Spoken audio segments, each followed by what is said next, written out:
Transferring from one prison to another, my addiction kicks in, creates a disaster. Let's go.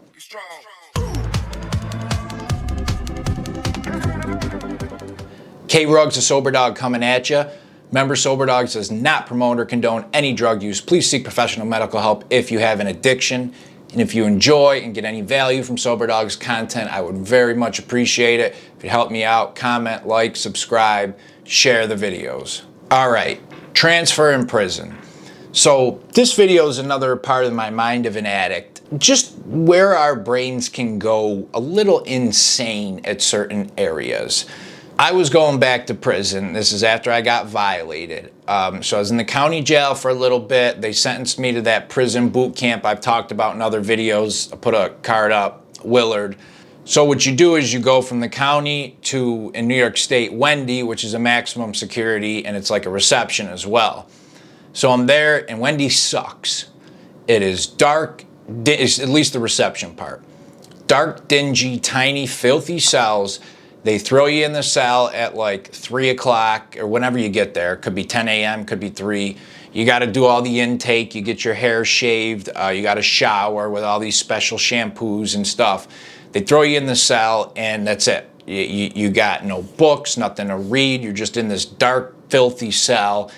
Sometimes for a day, sometimes 3 days, sometimes 7 days, you know, and you just kind of lose your mind. I'm in there and I'm with guys all up and down the tier, are other guys that came with me. So you get to know them a little bit on the bus and all that. And you're sitting in the reception for hours waiting. So one of the guys a couple cells down, yo, after meds come, yo, I get Xanax. Do you want them? I mean, you don't got to say anymore. My ears perk up. What? What? Of course. Substances? I'm in this depressive spot? Give them to me. Give me them all. So, you know, I had a little tobacco. We traded. He sends them down to me and another kid. Now, a lot of times when guys sell their meds in prison, I know what Xanax look like, roughly. I know there's generics, so I could not know them all, but it's hard to tell because many times what they got to do is cheek it. The nurse gives it to them. You got to and go like this, you know, and the nurse sees that you're not trying to hide it. Some nurses will make you do this and pretty hardcore. But guys hide it in the back of their cheek, in their throat, whatever. And then when she walks away, they get it out. So when you get the med, it's a lot of mush a lot of times because of it was in their mouth for 2 to 20 seconds, who knows. So the guy sends it down. It's a little mush, but, you know, whatever. So the guy next to me and me take it. About a half hour later, I am, and this is probably now like 7:30 p.m., I am like comatose. Just, because we're all sitting on the front of our gate talking to each other because there's nothing else to do. So you just talk to whoever's next to you because you go nuts.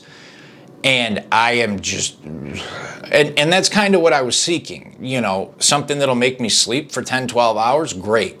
But I was also a tiny bit nervous because I've taken Xanax a million times.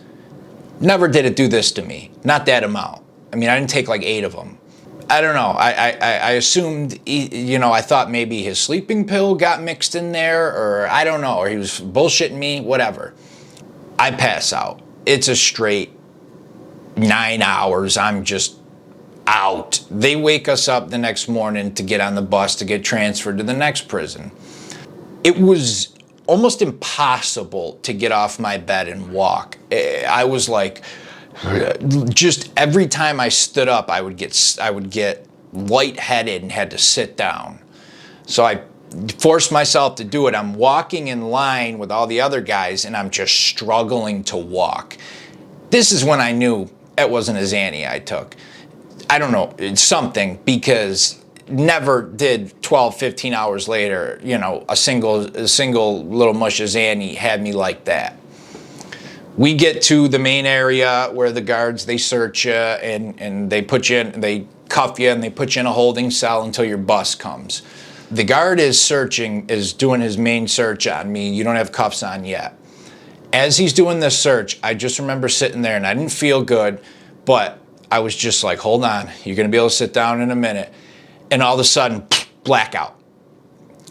I wake up and they're lifting me up. Are you all right? What happened? What happened? The one guard kind of like caught my head. He probably saved me from smashing my head.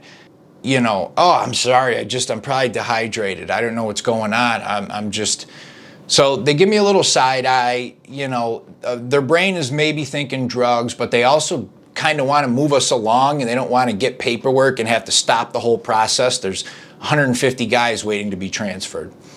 Okay, so he finishes his search. I go in the cell, I sit down. When I'm sitting down, I'm okay.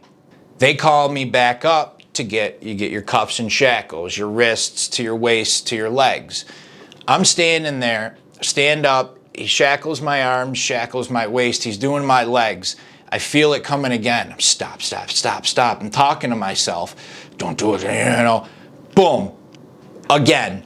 Unconscious out. And this time I fell forward, and because I had the cuffs on, I couldn't really break my fall. He broke my fall and kind of got me again from falling, a different guard. I wake up, I don't know, a minute later, and they're kind of like, not rushing, but a little bit into the, you know, doctor, medical hospital unit they got there.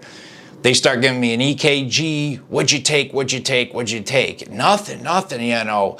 And that's also when I figured out it was probably a blood pressure medication that I took.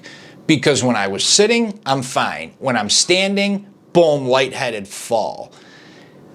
Because of this, I go back, I fall again, and then they send me, they keep me in medical overnight and send me back to my cell, which sucked because I had to sit in those cells another 5 days.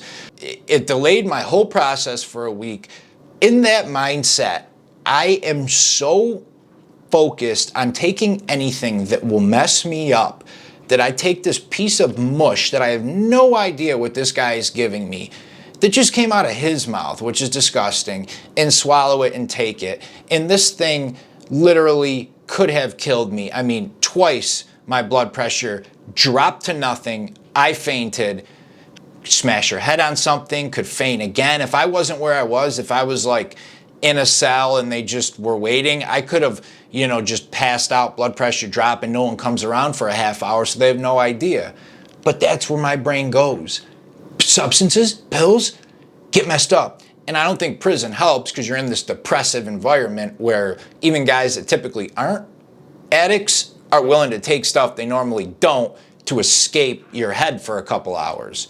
And I didn't get in any trouble, but my whole process got delayed a week, which means I had to do an extra week incarcerated. It's just nuts. Insane where our brain goes. The 6 inches right here can be a terrible neighborhood. All right? K-Rugs, the Soberdog, I'm out. Check out the other prison videos. Stay well, stay safe. See ya.